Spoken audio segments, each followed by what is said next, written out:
আমলাতান্ত্রিক জটিলতার কারণে বাংলাদেশের মানুষের কাঙ্ক্ষিত সংস্কার করা সম্ভব হচ্ছে না। My dear younger brothers and sisters, you are the ultimate dream of the nation. Bangladesh needs talented people. 56 years old, Bangladesh is suffering from leadership crisis. Crisis in all aspects. Crisis in diplomacy, crisis in intellectual people, crisis in civil bureaucracy, crisis in military bureaucracy, and crisis in each and every sector of the society. You, the younger brothers and sisters, you are the ultimate raw material who can fulfill the intellectual crisis of the nation. বাংলাদেশের জন্য সবচাইতে গুরুত্বপূর্ণ কাজ করার মতো যারা আছে তারা হলো তোমরা। কিন্তু এই দেশ ঠিক করা যাবে না যদি ট্যালেন্টেড অনেস্ট পিপল পাওয়া না যায়। এই দেশের সামনে সবচাইতে বড় প্রবলেম হলো যারা ট্যালেন্টেড তাদের একটা বড় অংশ করাপ্ট। এই করাপশন এবং ট্যালেন্সির একসাথে যেখানে সংযোগ হবে না সেখানে বাংলাদেশকে নিয়ে মাথা উঁচু করে দাঁড়ানো যাবে না।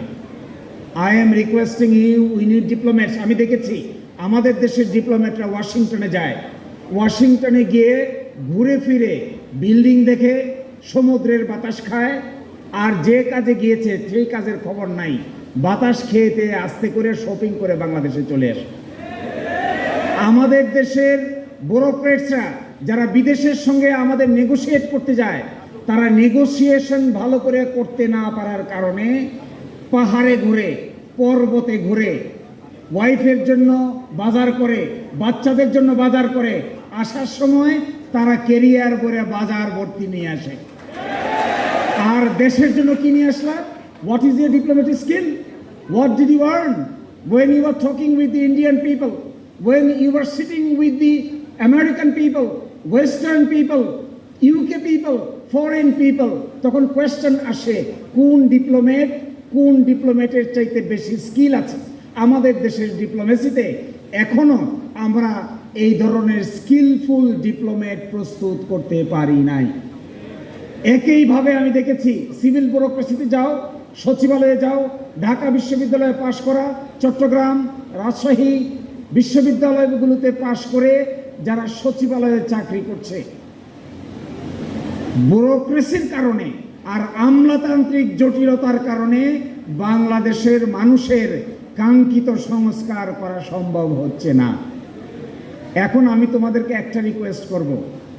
আমার ধারণা আমরা যখন বিশ্ববিদ্যালয়ে পড়েছি তোমাদের ফার্স্ট ইয়ারে পড়া কারো তখনও জন্মই হয় নাই।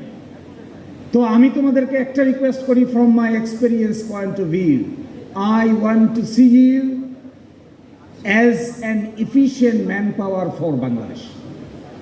No matter কে কোন ধর্মের, no matter কে হিজাব পরে কে নিকাব পরে, no matter কার বাড়ি কোথায়, no matter কে কোন পলিটিক্যাল পার্টি করে, no matter কে দেখতে কেমন, only the matter Bangladesh needs efficient and talented people. আমি অবাক হই এখনো আমরা এই এফিসিয়েন্সির যুগে এখনো আমরা আর্গুমেন্ট করি কে কোন দল করি, কে কোন মত করি। আমি ঢাকা বিশ্ববিদ্যালয়ের ছাত্রদেরকে বলবো, আরে বাবারে, ভাইরে, বোন রে, তোমার যা মনে চাই তাই করো।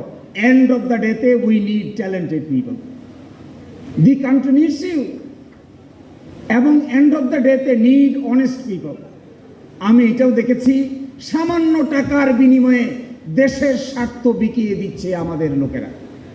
সামান্য পয়সার বিনিময়ে আমাদের বিশ্ববিদ্যালয় থেকে পাশ করে যাওয়া সরকারের বিভিন্ন ক্যাটাগরিতে বসে থাকা লোকেরা অল্প কয়টা টাকার বিনিময়ে দেশের স্বার্থকে বিকিয়ে দিচ্ছে। No, that should not be. We want you leader of the nation. My dear brothers and sisters, this is my heart pouring call to each and everyone. Please prepare yourself. Please take preparation to lead the nation. Unless you lead the nation will be suffering from serious intellectual crisis.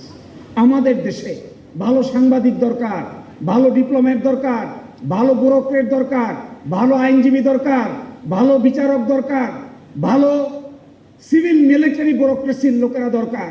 দেশকে সাজাইতে গেলে অল্প selective ওয়েতে কে কোন দল করে, কে কোন মত করে, এইভাবে বাছাই করে যদি আমরা চাকরি দেই, কোনো দিনেই আমরা দেশকে ঠিক করতে পারবো না।